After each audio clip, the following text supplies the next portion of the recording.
Hello, I'm Dr. Marianne Teitelbaum, and today we're going to talk about why we don't want to use Ayurveda like allopathic medicine. Now, I'm fortunate in that most patients understand that Ayurveda is practiced differently than allopathic medicine, and they use it in the way it was intended, as a holistic healthcare system which both prevents and treats disease by taking into account all aspects of the person's life, by incorporating lifestyle changes, nutritional counseling, and the introduction of proper cleansing and detoxification techniques, all of which are geared to that patient's unique physiology. But I do come across the occasional patient who has learned some bad habits from the standard medical model and tries to apply that model to Ayurveda. And when I see that happen, I try to deepen their understanding of their health problems by teaching them how to step back and take a broader perspective of things. First of all, we've all been trained to react to disease. This usually means that if a doctor finds that you're trending towards a disease, such as multiple sclerosis or diabetes, for example, they usually take a watch and wait attitude. They perform tests periodically to see if and when you have finally reached the actual disease state where it can be definitively diagnosed as that disease. Then they jump in and start treatment. So if you have, for example, tingling and numbness going down your arms and legs, and an MRI is performed which shows no lesions in the myelin sheath, which is the covering to the nerve tissue, then no diagnosis is given, which means then that no treatment is given either. Or maybe your blood sugar is beginning to creep up over the last year or two, but it's not quite high enough to be diagnosed yet as diabetes. The approach taken here is then to get periodic blood work, and then when the diabetes is finally diagnosed, because the blood sugar has become elevated over a longer enough period of time, then medications are immediately prescribed to lower the blood sugar. One of the first things I tell my patients is that when you see your body begin to spiral out of balance like that, you should jump in immediately and identify all the reasons for these imbalances so you can stop doing the things that are causing that, change your diet, daily routine, take some herbs, cleanse, and do whatever it takes to reverse that trend so you don't get the disease. This is one case where Ayurveda differs from allopathy in that it recognizes the early states of the disease process, identifies the imbalances causing them, and then works diligently in reversing them so the disease never develops. So when patients tell me they're watching and waiting for a disease to develop, I make sure they understand that they need to begin treatment now so they don't get the disease. The next thing I recommend to the patients is that they should not contact me only when symptoms develop, ask me for some herbs to treat those symptoms, and then not contact me until the next time symptoms come up in a year or two. This is another habit taken from the medical model. Since allopathy is mainly geared towards treating symptoms, you go to your doctor when you have a symptom, they give a treatment, and then when the symptom goes away, you don't see your doctor until the next symptom comes up. Again, this is definitely not the approach we want to take with our health.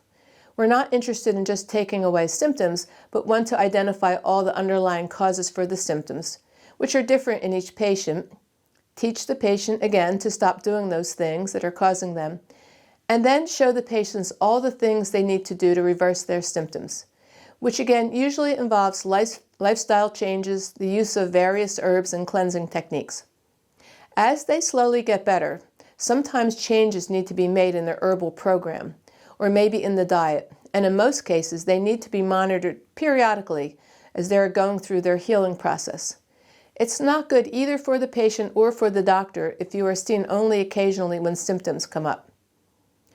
The other question I get asked a lot, which also doesn't translate to Ayurveda, is, what do I have for this or that symptom? People will ask me, for example, what herb do we have for prostate enlargement, or for the thyroid, or for any number of health issues and symptoms. Again, this is definitely not how Ayurveda is practiced. We don't have a set formula for anything we do.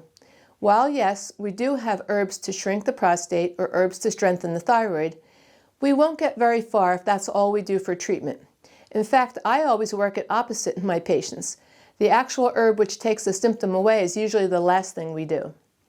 Instead, whenever you have any health problem, you should identify all the reasons for that symptom or disease, stop doing those things that are causing it, and then fix all the imbalances. So here's an example of what I mean. If a person comes to me and says they have Hashimoto's disease and they're on thyroid hormone but would like to get off it, they immediately ask me what I have for the thyroid. I first tell them that Hashimoto's is actually a problem with the immune system attacking the thyroid. The thyroid is more the victim, so we instead need to shift our thinking away from the idea that this is a problem with the thyroid, but instead take a deeper look at the immune system to see why it's lost its intelligence and is now launching its attacks on the thyroid. We then need to see what has thrown the immune system out of balance. It's important that the patient understands exactly what it is we're fixing, that the immune system is basically the friendly bacteria in the gut, the liver, and the bone marrow.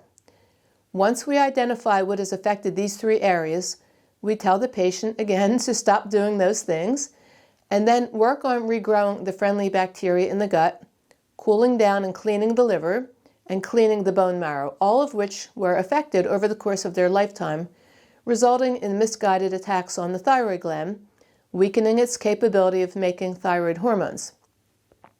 Once all this is figured out, the final thing we do is to give the remedies to strengthen the thyroid gland.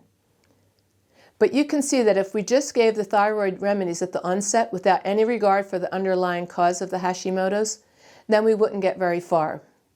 So when a patient asks me what herb I have for this or that condition, I teach them how to think outside the box, how to take a deeper perspective on what is going on, and show them how to systematically address all the levels of their imbalances so that true healing can occur.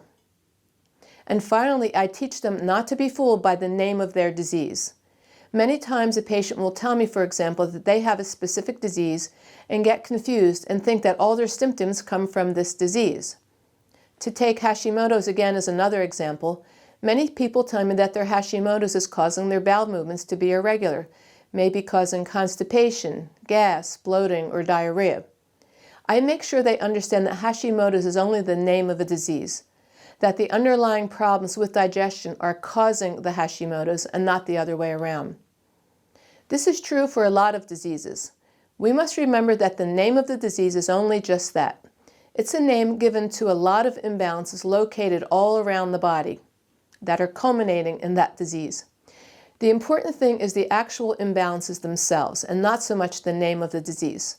For instance, with rheumatoid arthritis, the patients describe to me the pain they have in their joints, which is caused by the rheumatoid arthritis. But I teach them that the underlying causes of the inflammation and autoimmune responses are what is actually causing the pain. So we need to look at all the sources of inflammation coming from many places: faulty digestion, the heat in the liver creating inflammation everywhere, as the heat spills out of the liver into the whole body, since the liver makes the blood, and many other reasons. And speaking of inflammation, almost every patient tells me they have inflammation in their body, and they leave it at that. This is what they have learned to do. Then they hope I will put them on an anti-inflammatory herb because their doctor has used anti-inflammatories in the past, like prednisone and non-steroidal anti-inflammatories. So they wonder if we have herbs which can take away inflammation, which of course we do. But the first step we need to take is to identify all the reasons for the inflammation, which are different in each patient, and address all those reasons for the inflammation, and then use the anti-inflammatory herbs. If we just resort immediately to the use of the anti-inflammatory herbs, then again we won't get very far. This is why the symptoms come back once the prednisone is stopped. So you can see how important it is to change the way we look at disease. You must learn to shift gears and instead take a deeper look at your health problems. Otherwise, you'll spend your lifetime just chasing symptoms around the body, never really fixing the root causes, and in the process, watch your health deteriorate as the years go by. I hope this information helps you as you learn to take control of your health and break some of the habits that have been deeply ingrained in the way you look at the disease process. Thank you.